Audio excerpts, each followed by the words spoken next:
வணக்கம். ஆன்மீக செய்திகள். ராணிப்பட்டி மாவட்டம் சோளிங்கர் 108 திவ்ய தேசங்களில் ஒன்றான லட்சுமி நரசிம்மர் கோயிலில் புரட்டாசி மாத அமாவாசை முன்னிட்டு சாமிக்கு நறுமணப் பொருட்களால் சிறப்பு அபிஷேகம் செய்யப்பட்டது. அதனைத் தொடர்ந்து சாமிக்கு மகா தீப ஆராதனைகள் நடைபெற்றது. தங்க கிடயத்தில் சுவாமி எழுந்தருளி திருவீதி உலா சென்றபோது பக்தர்கள் ஆரத்தி காண்பித்து தரிசனம் செய்தனர்.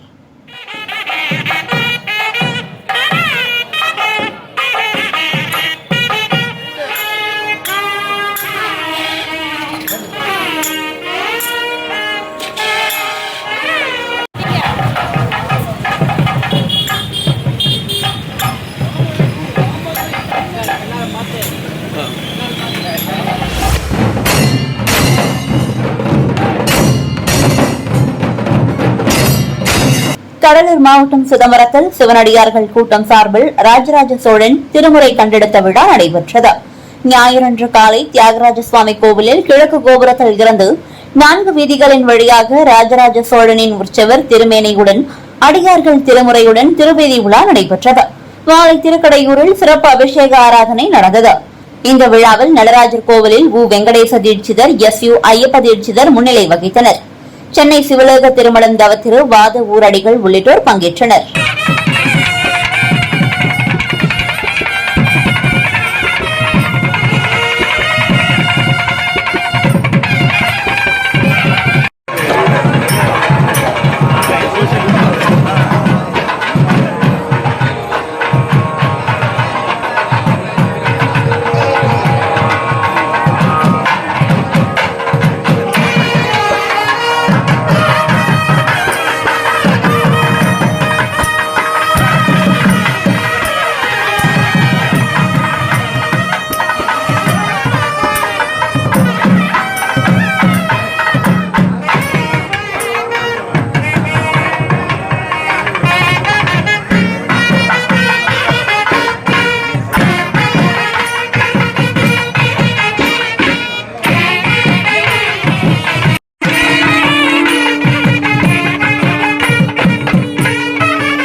சென்னை மாங்காடு காமாட்சி அம்மன் கோவிலில் நவராத்திரி விழாவை கொண்டாடும் வகையில் கொலுபொம்மைகள் வைக்கப்பட்டுள்ளது. மீனாட்சி அலங்காரத்தில் அம்மன் அழகாய் காட்சியளித்தாள்.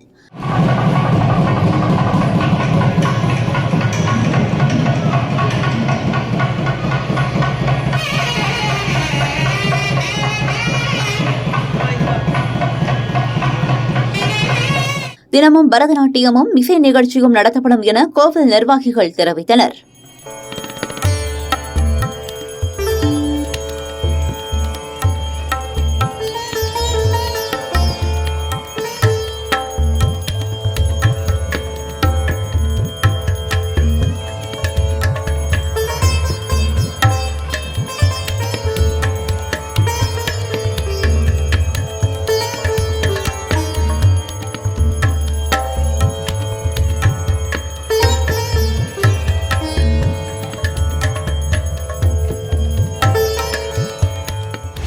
காஞ்சிபுரம் மாவட்டம் வாலாஜாபாத் அருகே ஊத்துக்காடு பகுதியில் உள்ள எல்லையம்மன் கோவிலில் ஆவணி மாத அமாவாசையை முன்னிட்டு ஊஞ்சல் சேவை உற்சவம் நடைபெற்றது. நவராத்திரியை முன்னிட்டு கொலுவும் வைக்கப்பட்டிருந்தது. கோயில் வெளிப்புறத்தில் ஊத்துக்காடு அம்மன் திருவீதி உலா வந்தபோது பக்தர்களுக்கு அருள் பாலித்தார்.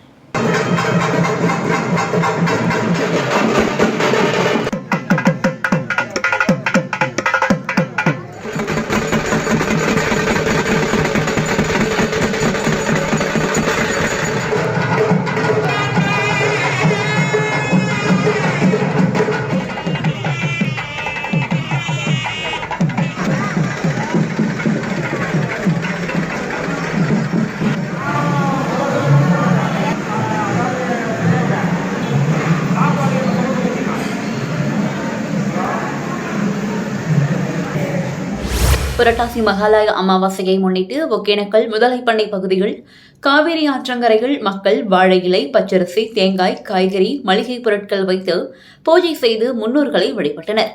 அந்த பொருட்களை காவிரி ஆற்றில் விட்டு புனித நீராடினர்.